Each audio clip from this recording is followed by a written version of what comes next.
passada nós demos início à nossa disciplina de eclesiologia, certo?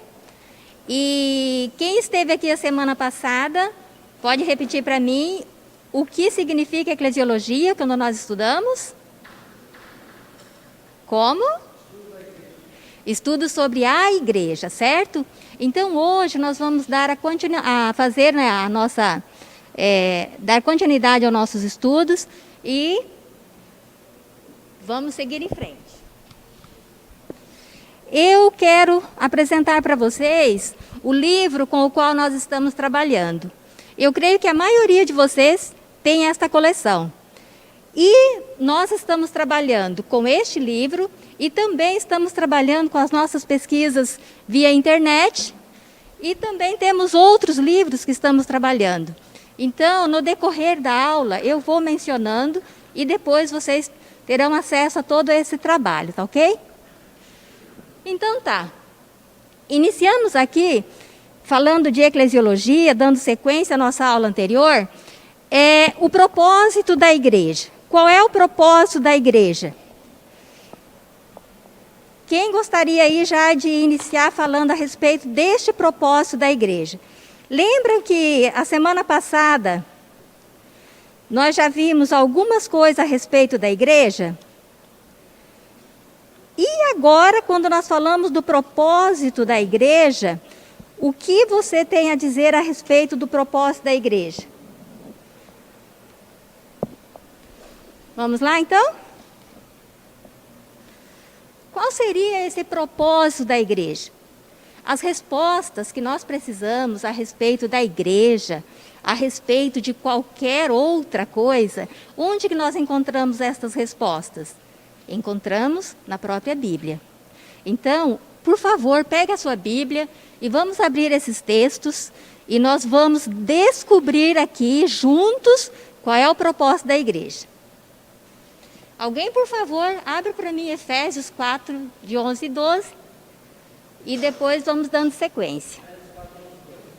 E ele mesmo deu uns para apóstolos, e outros para profetas, e outros para evangelistas, e outros para pastores e doutores, querendo o aperfeiçoamento dos santos, para a obra do ministério, para a edificação do corpo de Cristo. Ok, vamos ler os outros textos para ir fechando. Aqui nesse primeiro texto aqui, você já tem uma ideia de qual é o propósito da igreja. Vamos ler os demais textos e você já vai formando este conceito na sua mente de qual seria. Por favor.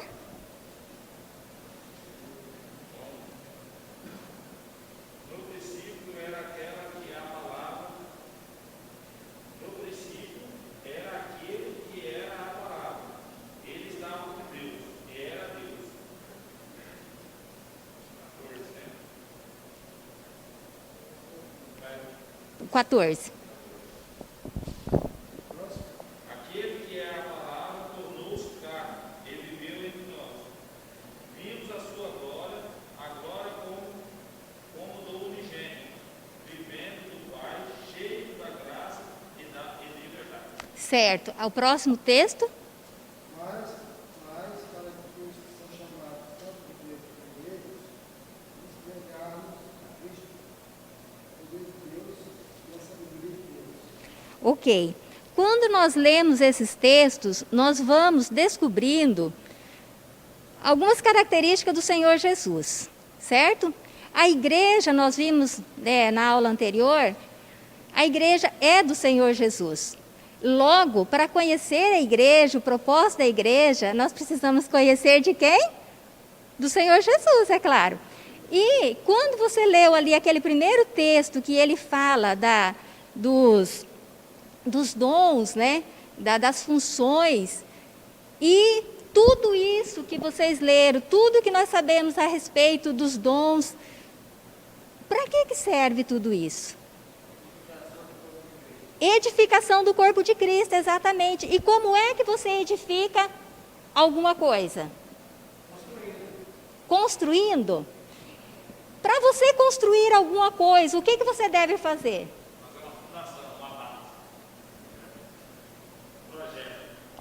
Exatamente, você precisa agir, você precisa, na verdade, você precisa disso aqui. Serviço, exatamente. A função, o propósito da igreja é o serviço. E se o propósito da igreja é o serviço, tudo que o Senhor fez, tudo que o Senhor faz, Ele faz por meio dos seus filhos. Não é isso? O Senhor, Ele usa cada um dos seus filhos, cada membro, naquilo que a pessoa é chamada, no dom que ela tem, para quê? Para servir. É o serviço. Então, a função da igreja, o propósito da igreja, é o serviço. Nunca vamos esquecer disso. O propósito da igreja é o serviço. Eu quero que você pense nisto. Os propósitos de Deus para a igreja são também os propósitos de Deus para cada cristão. Concordam com isto? Claro que se o propósito da igreja, se cada um de nós somos parte, somos a igreja do Senhor, somos parte do corpo de Cristo, lógico que o propósito da igreja também é o propósito de cada um de nós. Qual é o teu propósito? Se você desempenha o teu propósito dentro da igreja, vamos falar assim, dentro da localidade onde você está inserido, se você está desempenhando o teu propósito, você está dentro do propósito de Deus. Você está com uma igreja com propósito.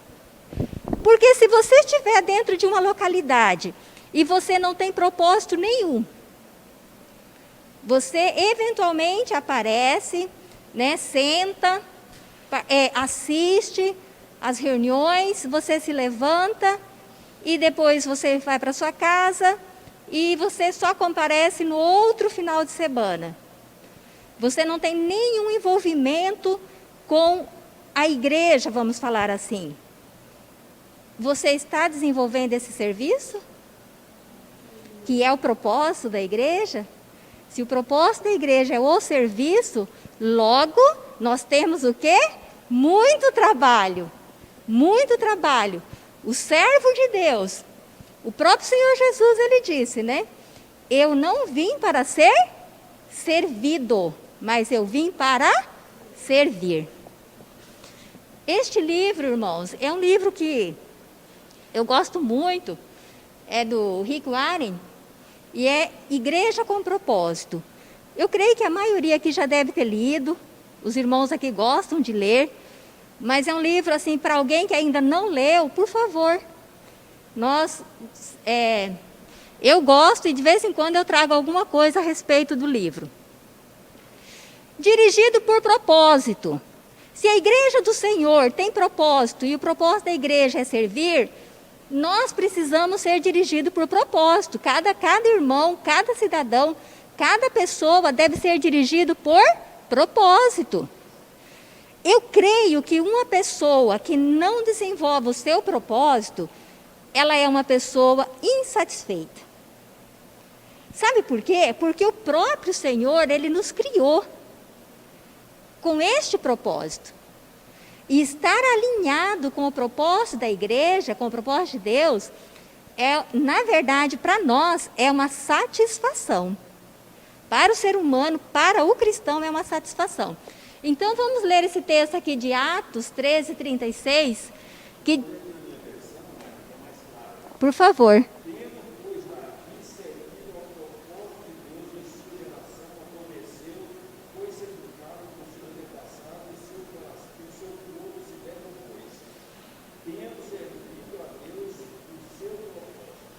Olha só, esse texto é uma referência, a Davi, ao rei Davi, ao salmista, e ele fala exatamente isso. Porque, na verdade, tendo Davi, no seu tempo, servido conforme a vontade de Deus. Que coisa linda, que coisa maravilhosa, você poder olhar para uma pessoa e você falar isso. né? Uma pessoa que serviu, né, o propósito, a vontade de Deus. E aqui, em relação a Davi, o texto ainda fala mais. Ele fala assim, tendo Davi no seu tempo. Isso é muito importante para nós. Sabe por que é importante? Porque eu não preciso ficar olhando lá atrás, e eu não preciso ficar jogando o meu olhar para o futuro, porque aí nós temos um perigo. Se eu fico olhando só para trás, ou fico olhando só para o futuro, eu não vivo o presente. E a igreja, ela é atual, ela está acontecendo agora. Ela precisa agir agora, nós precisamos agir agora. Nós não temos outro tempo. Eu tenho isso comigo muito claro. Alguns anos atrás, quando eu trabalhava na sala de líderes, e eu tinha isso no meu coração. Eu falava assim, este é o meu tempo. É o meu tempo. Agora, esse período, é o período que eu preciso conversar com os irmãos, é o período que os irmãos precisam olhar para mim e ver, né, essa graça de Deus que é liderar as células, que é trabalhar com pessoas. E aquele era o meu tempo. Eu falava sempre assim, esse é meu tempo. Não que eu já passei, claro que não. Mas naquele momento ali, eu estava incumbida daquela função. E eu tenho isso no meu coração. E o rei Davi aqui, a gente fala, né? Uma vida dirigida por propósito. Qual é o teu propósito? Qual é o teu propósito? Isso é uma questão que nós precisamos analisar hoje. Você tem um propósito de vida? Se você me falar que você não tem um propósito de vida, eu até chamaria você para uma conversa particular. Uma conversa particular, porque se o Senhor, Ele tem propósito para cada um de nós, a igreja tem um propósito, né? A igreja, quando eu falo igreja, é a igreja do Senhor Jesus, ela tem um propósito, que é servir a sociedade, servir onde você está inserido, servir no local onde você está trabalhando, servir dentro da sua família, não importa onde, você nasceu e você está aqui para servir. Nós precisamos lembrar do que o Senhor Jesus disse. Marcos 10, 45. Eu não vim para ser servido, mas eu vim para servir. Então, se eu não tenho um propósito, se você olhar para mim e falar assim, Marta, eu não tenho propósito. É por isso que eu falo, aí eu chamo você para uma conversa particular. Esse texto de Atos 13, 36, deixa ele aí, em evidência, para de vez em quando você olhar. Davi, no seu tempo, serviu conforme a vontade de Deus. Não é conforme a minha vontade. Não é conforme a vontade do meu esposo. Não é conforme a vontade da minha nação. Porque a gente já precisa olhar mais longe. Certo? E agora nós precisamos servir segundo a vontade de Deus. Aí eu coloquei uma pergunta aqui para refletir. Como posso servir? Olha só, eu peguei esse poema aqui do Charles Wesley, né? Vocês conhecem, creio que vocês conhecem, né? O irmão de John Wesley. Vocês conhecem mais o John Wesley, eu creio. Mas o irmão dele, ele compôs, né, muitos hinos e poemas também. E quando eu me fiz essa pergunta, né, como que eu colocaria isso? Como que eu posso servir? Como que eu posso servir sem ser motivado por delegações? O que significa eu servir sem ser motivado por delegações? Você me delegar algo, Marta, todo sábado você vai estar aqui, né, ajudando no ensino. É uma delegação, foi me delegado isto. Mas e se ninguém me passasse isto? Como que eu posso servir? Isso precisa surgir, precisa fluir de dentro de mim. E olha só, como está colocado aqui. Chamado sei que fui para Deus glorificar. Os pecadores vou buscar e ao céu encaminhar. A esta geração de pronto atender. Que ao Mestre eu possa assim servir e sempre obedecer. Irmãos, glória a Deus? Então vamos fazer o seguinte. Vocês vão ler todos juntos este poema aqui. Vamos ler? Vamos lá? Chamado sei que fui para Deus glorificar. Os pecadores vou buscar e ao céu encaminhar. A esta geração de pronto atender. Que ao Mestre eu possa assim servir e sempre obedecer. Irmãos, que coisa linda. Isso é lindo, não é lindo? Eu acho maravilhoso. Como que nós podemos servir? Buscando o pecador, dando direção para as pessoas. Não é difícil, porque às vezes a gente fica pensando assim, como que eu posso servir? Eu preciso ter uma função delegada, né, na sociedade onde eu estou inserida? Também, mas não. Porque o que você vai fazer? Você tem o conhecimento da palavra de Deus, você tem conhecimento do Evangelho, você vai falar deste Evangelho. Se uma pessoa chega para você e está com um problema no casamento, que direção você dará a esta pessoa? Você vai falar do Evangelho. Se uma pessoa chega e está doente, que direção você vai dar? Você vai falar do Evangelho. Ou seja, tudo em nós é o Evangelho. Podemos servir. E a que geração que nós vamos atender? A nossa geração. Vamos atender a nossa geração.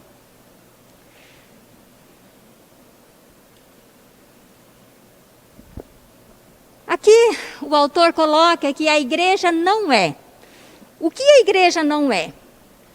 Ela não é uma instituição de caráter político, ela não é a instituição romana, não é uma instituição humana e também não é um estatuto.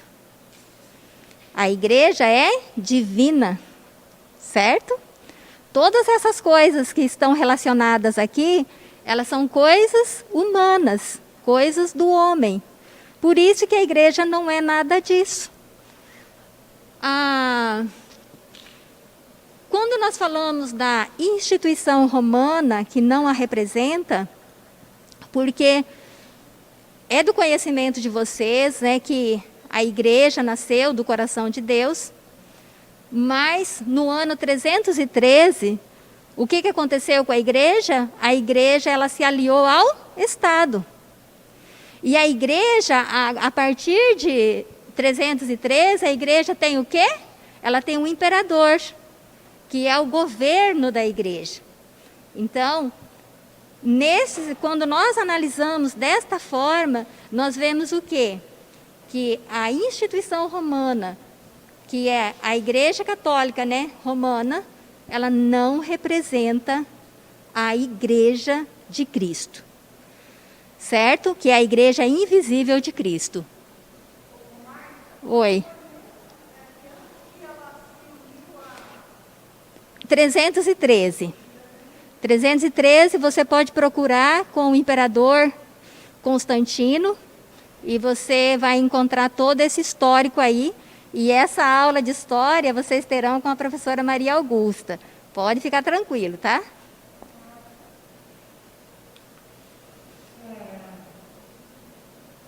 Aqui o autor fala um pouco da igreja primitiva. A igreja primitiva, enquanto os apóstolos de Jesus estavam vivos, o que aconteceu? Ela era uma igreja que ela se desenvolveu, ela cresceu e ela frutificou, enquanto os apóstolos estavam vivos. Mas, quando os apóstolos partiram, a igreja sofre com tudo isso. E o autor coloca assim: as discussões teológicas e os interesses políticos foram ganhando espaço dentro da igreja. Os líderes da igreja primitiva, eles partiram, né, faleceram, e o que acontece? O Estado, as influências, elas começaram a entrar na igreja. E por isso que nós tivemos muitas perdas, né, em relação à igreja. O Espírito Santo foi afastando-se e as virtudes que o acompanhavam foram aos poucos sendo substituídos pela formalidade das práticas litúrgicas e pela vaidade dos homens. Olha só, aquele propósito pelo qual o Senhor criou, né, a igreja, com a influência do Estado, com a influência dos imperadores, com a influência da sociedade da época, e isso, a igreja, né, foi permitindo essa influência. O que acontece? O Espírito Santo foi se afastando. E aqui o autor coloca, né, que o que ganhou no espaço que deveria ser, né, ocupado pelo Espírito Santo, o que entrou? A vaidade do homem. Aquilo que é função do Espírito Santo, os homens começaram a fazer. Os homens começaram a decidir a respeito do que fazer, como fazer, e o ensino, né, da palavra de Deus, originalmente, ela teve muitas perdas nesse sentido aqui. As liturgias ocuparam espaço dentro das reuniões. Ficou algo formal, muita formalidade, mas a ação do Espírito Santo, que é aquela ação que causa transformação no ser humano, que muda as nossas vidas, isso foi ficando de lado.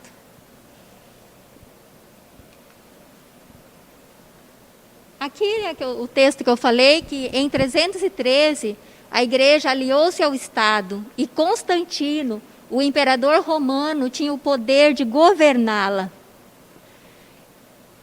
Instituíram o papado e um clero passou a exercer a autoridade máxima sobre a igreja. O acesso à Bíblia foi proibido aos fiéis. Imagina, isso foi tão forte, essa autoridade do governo em relação à igreja, que as decisões eram tomadas segundo os interesses, é claro, daquela época, daquela política, né, das autoridades da época. E uma das consequências foi esta, de proibir o acesso à Bíblia.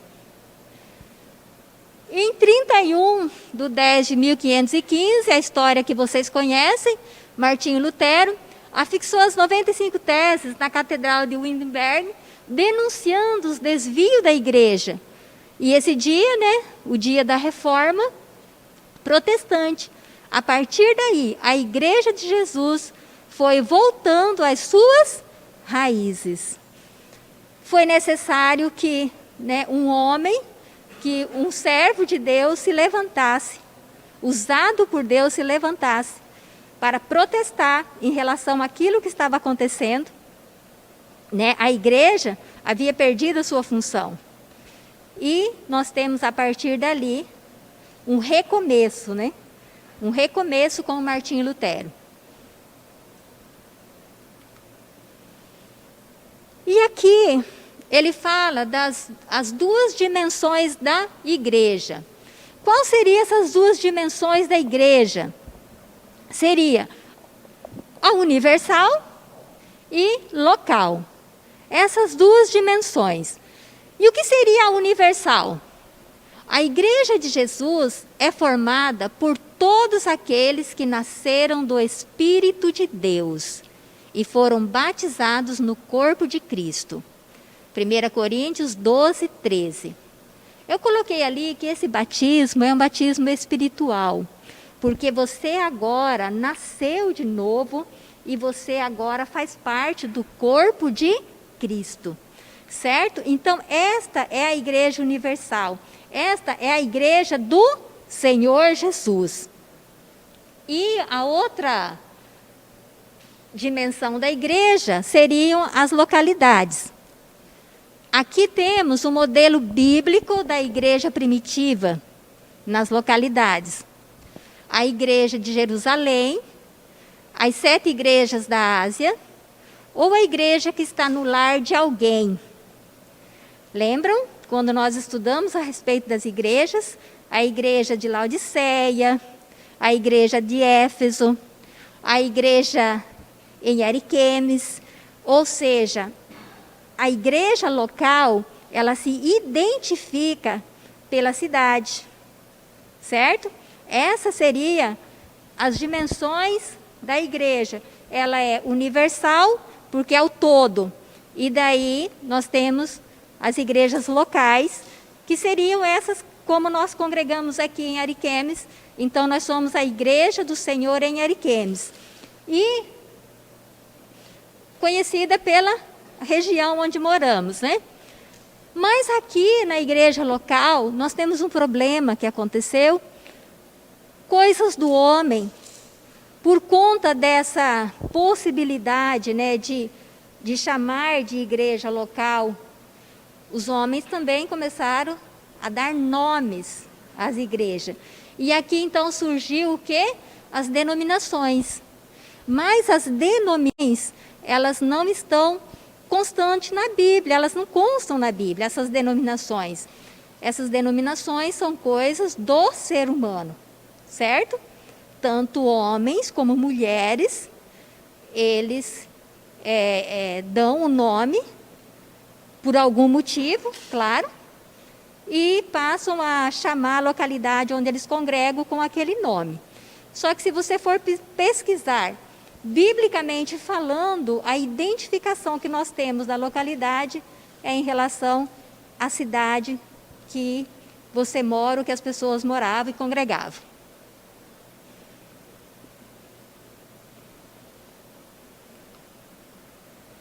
Eu coloquei alguns exemplos aqui de nomes que são dados, né?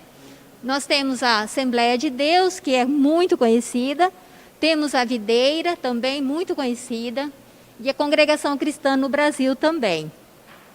Mas todos estes nomes aqui são nomes sugeridos pelos homens, conforme o interesse de cada um. E aqui eu trouxe essas fotos só para mostrar as coisas que acontecem. Olha só, Igreja Deus Peleador. Aqui está escrito o quê? Salgando o lombo do diabo. E aqui, isso é coisa de internet, né? Você vai pesquisar, você encontra muitas coisas. Aqui está escrito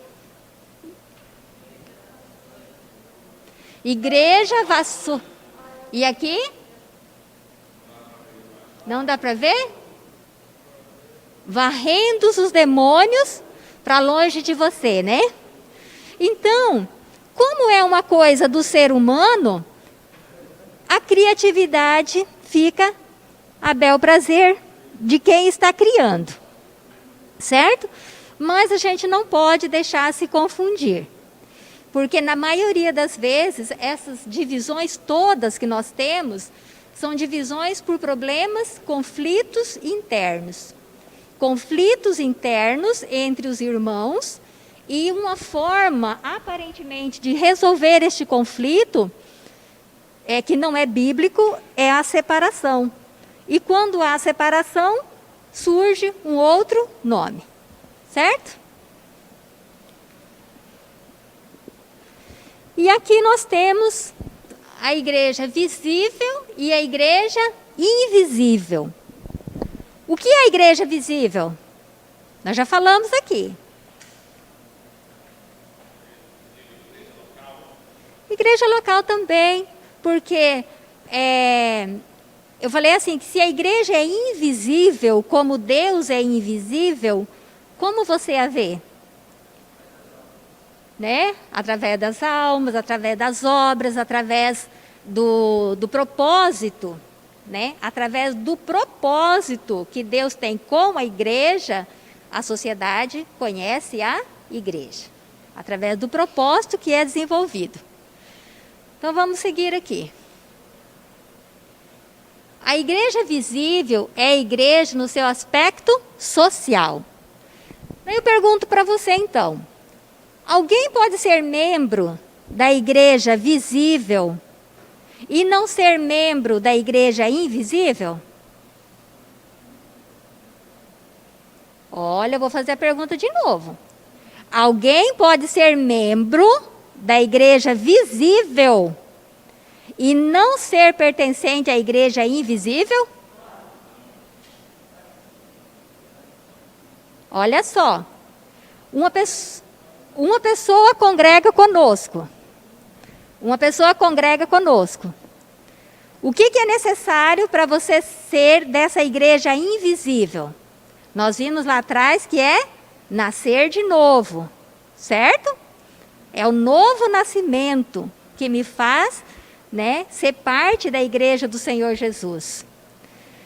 Você acha que todas as pessoas que estão na sua célula, ou que congregam conosco, todas estas pessoas nasceram de novo? Não. Não. Infelizmente não. Nós queríamos que todos, que andassem conosco, que todos que chegassem na nossa célula, que todos que congregam ali conosco, nós gostaríamos que todos tivessem passado pela experiência do novo nascimento. De você receber o DNA de Cristo, certo? Mas nós sabemos que infelizmente não. E nós temos uma referência a esse respeito, que quem deu essa referência foi o próprio Senhor Jesus. Olha aqui. Nem todos os membros da igreja fazem parte dela.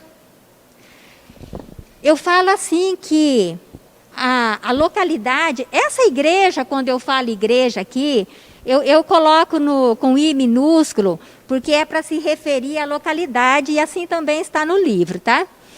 Então, quando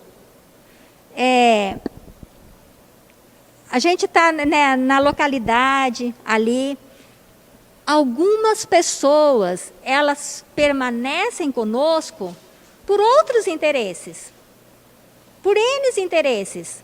Às vezes a pessoa não tem o coração voltado para o Senhor, às vezes a pessoa ainda nem pensa em salvação, mas ela anda conosco por muitos anos.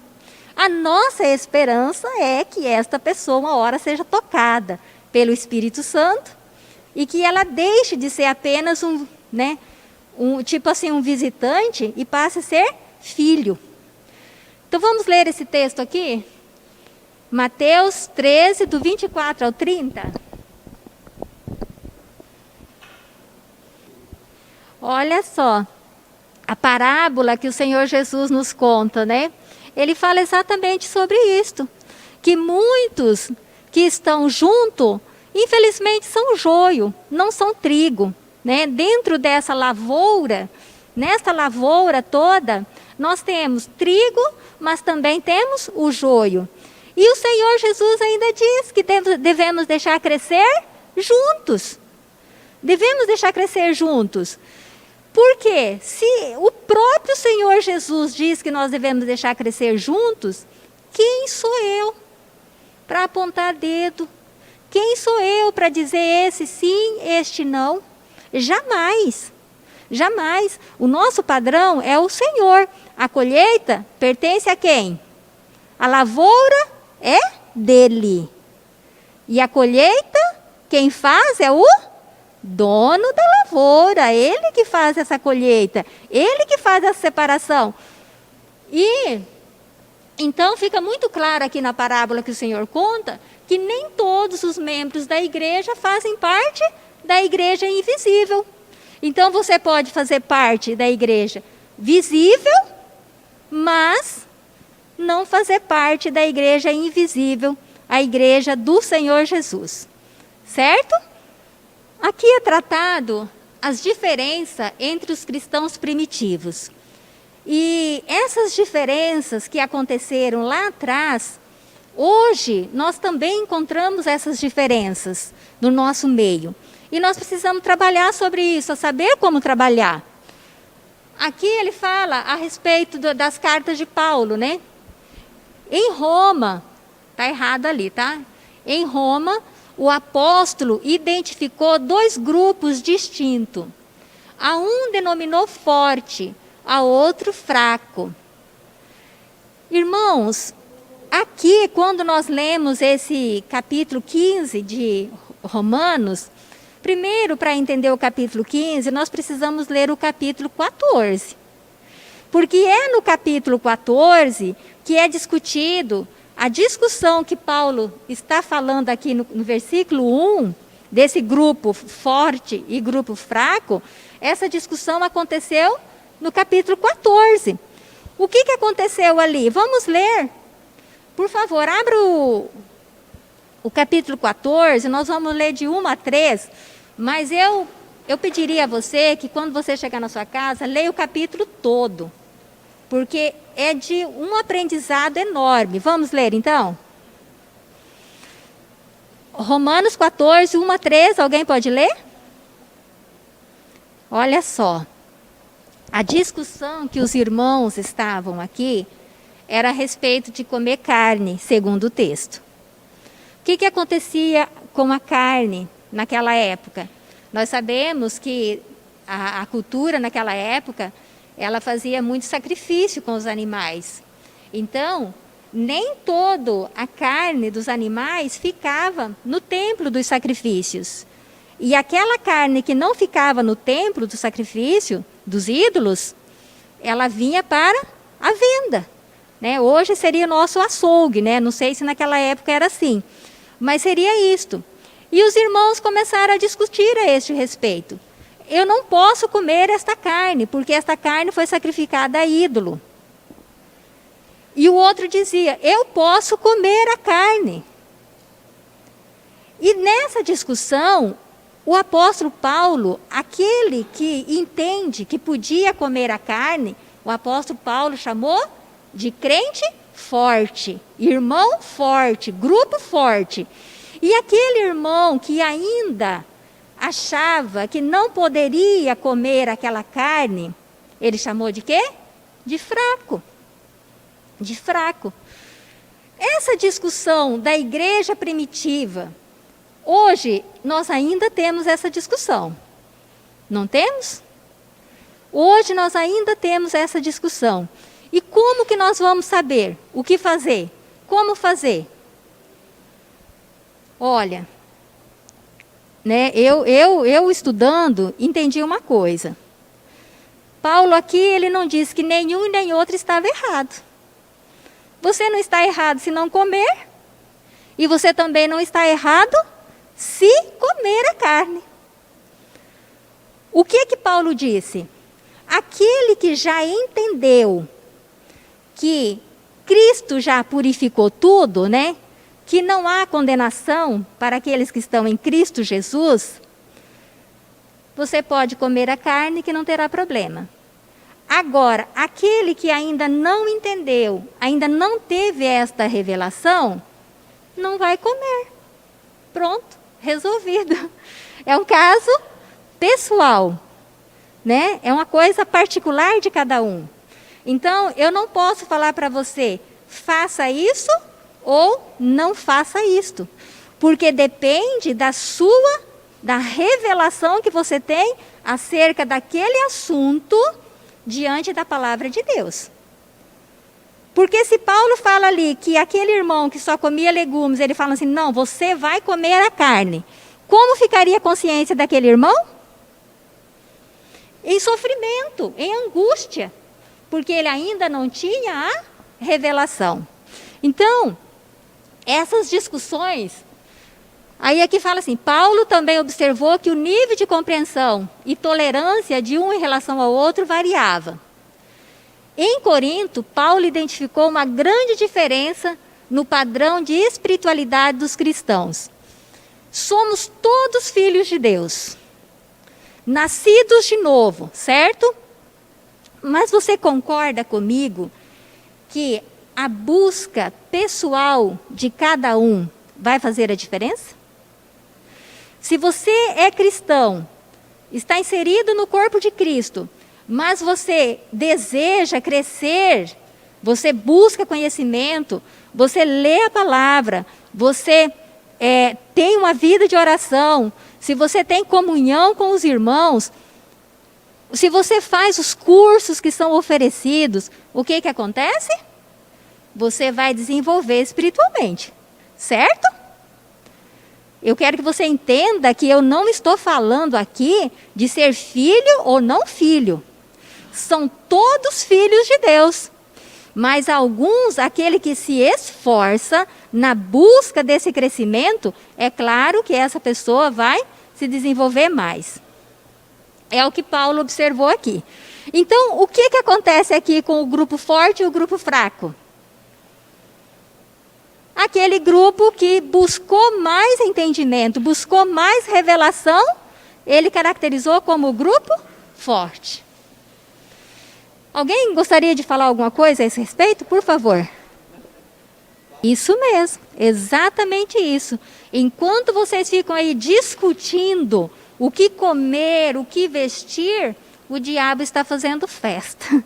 Agora, se você está preocupado em crescer espiritualmente, em ter a sua intimidade com o Senhor, tá. Isso faz diferença no reino de Deus. E agora aqui tem uma pergunta. Nós estamos falando da igreja, né? Então, o comportamento entre os irmãos. Como deve ser o comportamento entre os irmãos? Como que vocês devem me tratar e eu tratar cada um de vocês no nosso dia a dia? Como deve ser? Vamos analisar aqui? Romanos 15, 7. Alguém, por favor? Irmãos, a palavra de Deus, ela é toda para o nosso ensino. Aqui nesse texto, nós temos, primeiro de tudo, o irmão acabou de ler ali, nós temos o quê? Uma ordem. Não é se eu, Martinha, gosto ou deixo de gostar. É uma ordem do Senhor. E ordem daquele que é o nosso Senhor, nós não discutimos. Não discutimos. Ele disse assim: aceitem. Aceitem uns aos outros. É uma ordem. E ele ainda deu um modelo. Qual que é o modelo? Leia aí na sua Bíblia. Pode ler. Qual é o modelo para nós aqui? Por que eu devo aceitar o meu irmão? E por que o meu irmão deve me aceitar? Apesar de mim. Apesar de todos os problemas que eu tenho, de todas as minhas falhas, de todas as minhas fraquezas. Por que o irmão deve me aceitar? Nós temos um modelo. Quem é o modelo? Cristo. Por quê? Exatamente. Porque Cristo me aceitou. Olha só, ele deu uma ordem. Aceite uns aos outros. Ainda tem um modelo. Porque Cristo te aceitou. Te aceitou do jeitinho que você era. Ou será que eu era a maravilhosa? Será que eu era a santa e por isso ele me aceitou? Nada disso. Ele me aceitou apesar de mim. O Senhor me aceitou. E porque Ele me aceitou hoje, no meu comportamento com os meus irmãos, eu tenho que lembrar deste versículo. E qual é a motivação? Ele deu uma ordem, ele deu um modelo e ele deu a motivação. A motivação é essa, porque Cristo me aceitou. Então nós temos a ordem, nós temos o modelo e nós temos a motivação. Quando eu estou estudando e eu leio um versículo como este, eu oro na hora. Eu paro e oro. Então nós vamos orar agora. Curva sua cabeça. Pai, em nome de Jesus, nós pedimos ao Senhor nesta hora, Pai, que nos nossos relacionamentos entre os irmãos, nosso relacionamento, Pai, em qualquer área onde nós estivermos. Principalmente, Pai, em situações difíceis de gerenciá-las. Nós pedimos, Pai, a orientação do Senhor. E pedimos, Pai, que o Teu Espírito Santo nos traga à memória este versículo. Que o Senhor nos dê uma ordem de aceitar. E que o Senhor nos deixou o modelo, que é Cristo. E por quê? Porque o Senhor nos aceitou primeiro. Senhor, em nome de Jesus, que o nosso coração, que o nosso entendimento esteja aberto ao Teu Espírito. E nós sejamos ministrados, Pai, nos dias difíceis, no dia de adversidade, para que Teu nome seja glorificado. Amém? Amém. Ah, mas aqui tem um assunto interessante, olha só. Mudar da posição de fraco para forte. Olha que coisa maravilhosa. Porque Paulo disse assim, eu identifiquei 2 grupos ali, um forte e um fraco. Mas aquele que era fraco naquele momento é só uma posição. Se ele se interessar, se ele desejar, se ele buscar, o que vai acontecer? Ele vai sair da posição de fraco e ele passará para a posição de forte. Aqui tem uma referência, né? Uma 2 Timóteo 3,16. Como que você vai sair dessa posição de fraco? Vocês estão aqui, sábado à tarde, estão estudando, estão se dedicando, estão buscando conhecer a palavra de Deus. E é dessa forma. Está escrito assim, pois toda a Escritura Sagrada é inspirada por Deus e é útil para ensinar a verdade, condenar o erro, corrigir as falhas e ensinar a maneira certa de viver. Irmãos, dá uma salva de palmas aí para o Senhor, por favor. Eu acho lindo isto, porque no mundo nós estamos acostumados com as pessoas apontar as nossas falhas, mas a pessoa não me diz qual é a maneira correta e como eu devo me conduzir. É fácil apontar, é fácil julgar, mas a palavra de Deus, o que o texto diz? O texto diz o quê? Que a palavra de Deus, ela ensina a verdade, condena o erro, mas olha só, corrige a falha, as faltas, e ensina a maneira de viver. Isto é maravilhoso. Então, dentro da localidade, nas reuniões de célula, no discipulado, só não cresce quem não quer. Só não se desenvolve quem não quer. Eu acho lindo, eu acho maravilhoso. Eu vejo muitos dos filhos dos nossos irmãos, vejo os nossos irmãos advogados, doutores, pelos corredores do tribunal, pelos corredores do fórum. Eu acho maravilhoso. Eu falo de lá porque lá eu estou, então é o que eu vejo. E é isso mesmo. A pessoa, quando ela conhece o Senhor Jesus, nasceu de novo, ela é uma pessoa que tem sede, ela tem fome. E uma pessoa que tem sede, que tem fome, deseja aprender, ela tem a palavra de Deus, que vai nos revelar quem nós somos. A luz do Senhor nos revela quem nós somos, mas o Senhor também nos mostra a forma correta de viver. Então, nós temos a opção de continuar no erro ou fazer aquilo que nós aprendemos com o Senhor Jesus. Mas tudo isso, irmãos, é opção, é revelação. Não será uma imposição humana. Não será uma imposição humana, porque se eu chego, para uma pessoa e falo para ela, a partir de hoje, você não vai comer mais pão. Imagina, que absurdo é esse? Não tem fundamentação para isso, nenhuma. Mas, se eu pego a palavra de Deus, estudo com ela vê a minha conduta, ela vê o meu testemunho, aprende dentro da palavra do Senhor, ela tem a opção de mudar de vida. Às vezes, nós temos discípulos que eles avançam tanto, ele tem tanta sede do Senhor, que ele cresce e o líder, às vezes, fica para trás. Fica. Porque é pessoal isso. É uma busca incessante do Senhor, você querer mais, você desejar mais. E aqui nós temos um outro texto que é muito interessante. E nós, como igreja, precisamos saber tratar desses assuntos. Eu coloquei esse título aqui, Princípios e Cultura. Gálatas 2, de 1 a 6. Agora nós precisamos ler esse texto.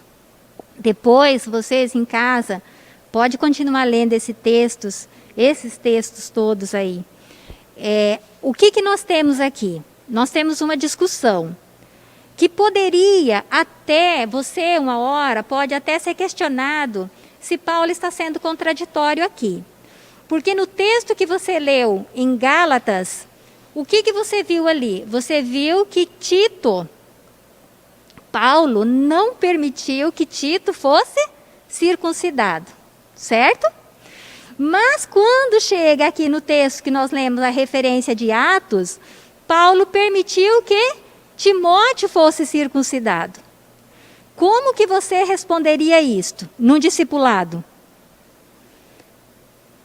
Olha só, por isso que eu coloquei ali o título, Princípios e Cultura. Anota isso para você. Princípios não se muda. Princípios do Senhor, eles são eternos. Não muda, nós não mexemos nos princípios do Senhor.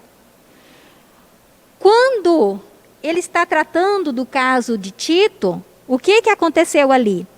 Eles entendiam que para Tito ser salvo, ele precisava ser circuncidado. E qual é o princípio em relação à salvação?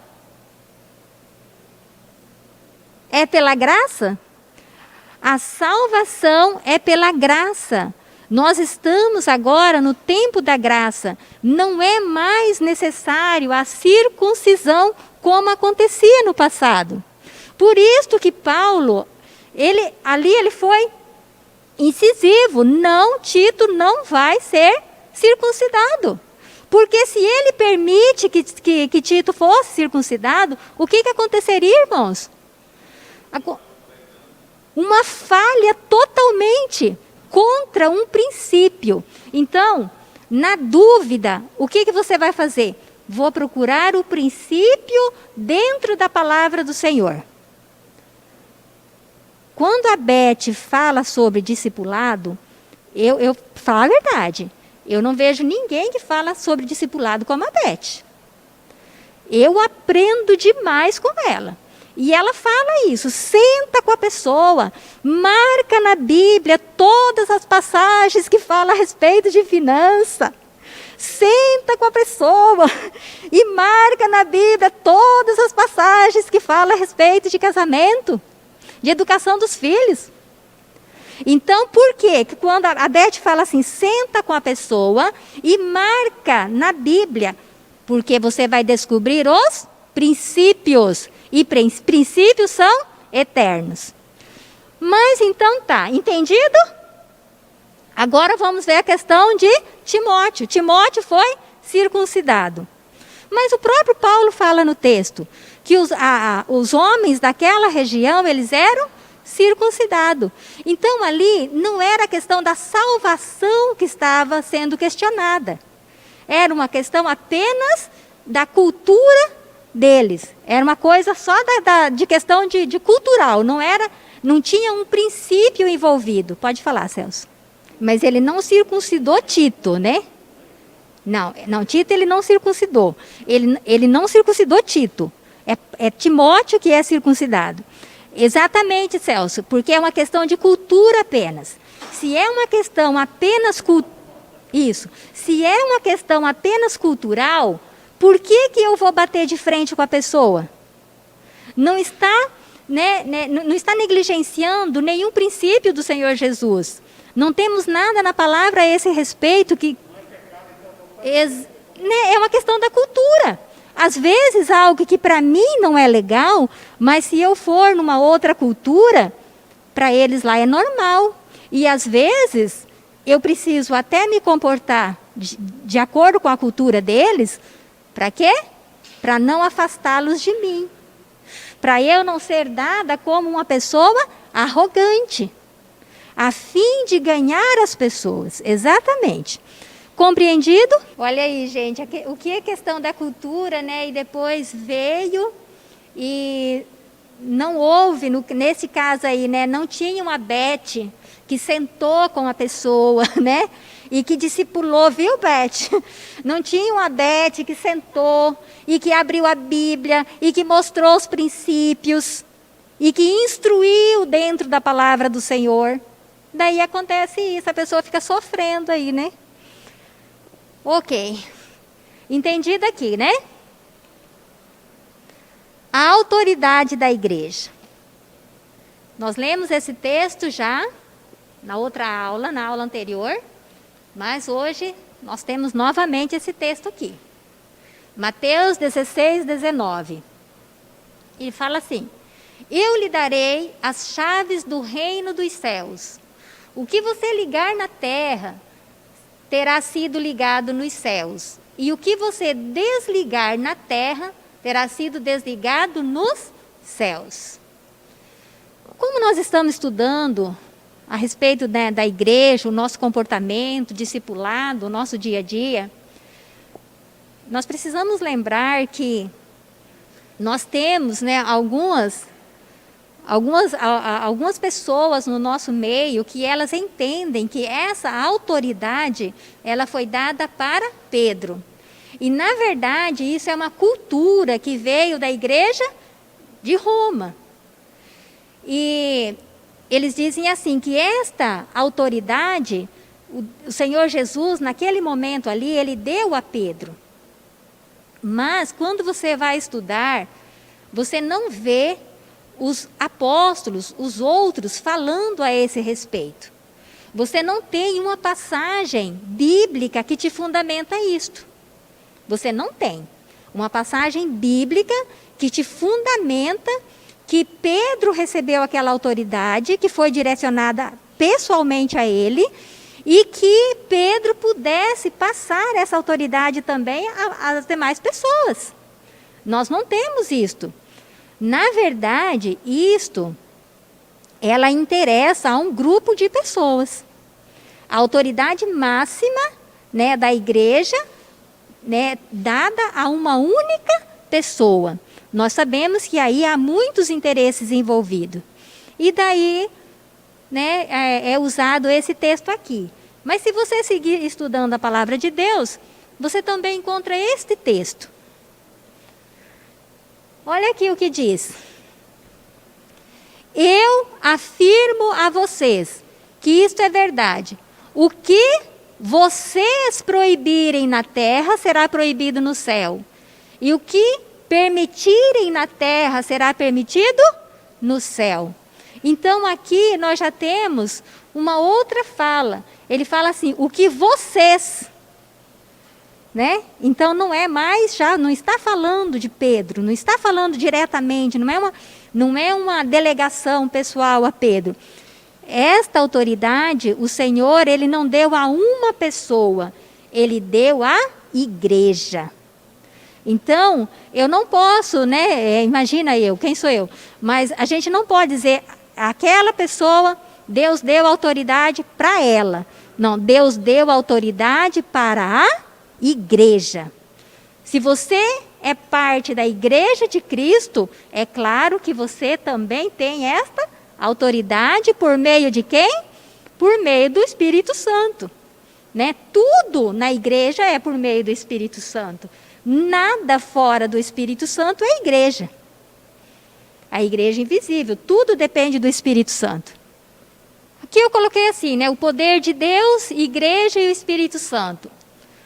O poder de Deus é manifestado, né, à igreja por meio do Espírito Santo. Ou seja, sem o Espírito Santo não há igreja. Não há igreja. E esse poder que o Senhor nos deu, poder para expulsar demônios, poder para curar e operar maravilhas, e poder para abrir portas de prisão.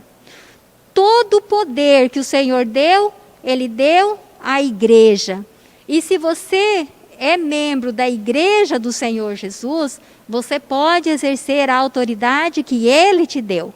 Não foi homem algum que te deu, foi o próprio Senhor que deu à igreja dele.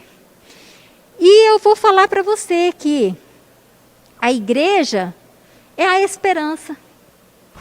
A igreja é o remédio. Não há outra solução.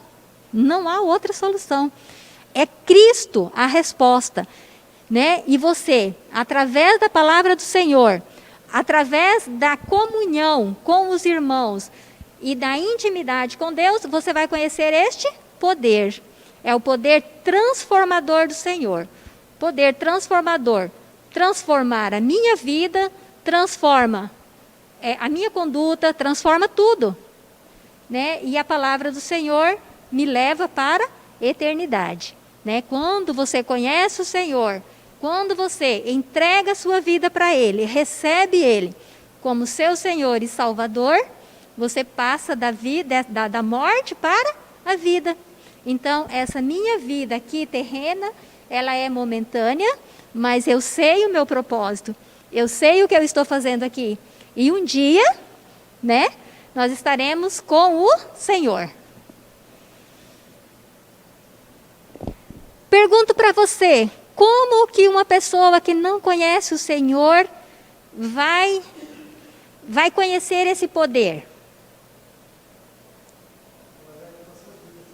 Amém, isso mesmo, isso mesmo. Uma pessoa que não conhece o Senhor Jesus, ela está doente. E você vai lá e ora com ela. E você fala para ela que Jesus tem o poder de curar. Que Jesus levou sobre si todas as enfermidades. E você ora com ela. Se for, né, o Senhor, propósito do Senhor, porque Ele é soberano de curá-la naquele momento, o que acontece? A pessoa conheceu o poder de Deus através da igreja. A igreja manifesta o poder de Deus na terra. Aqui nós temos uma atividade, só que nós temos ainda um tempinho. Você anota, por favor, e eu quero que você escreva para mim sobre igreja invisível e sobre a igreja visível. E você pode me trazer na próxima semana. E agora eu vou colocar na verdade, é uma ministração. É uma ministração do irmão Aloísio, da Igreja Videira. E nós temos uns minutinhos ainda, nós vamos assistir, tá ok?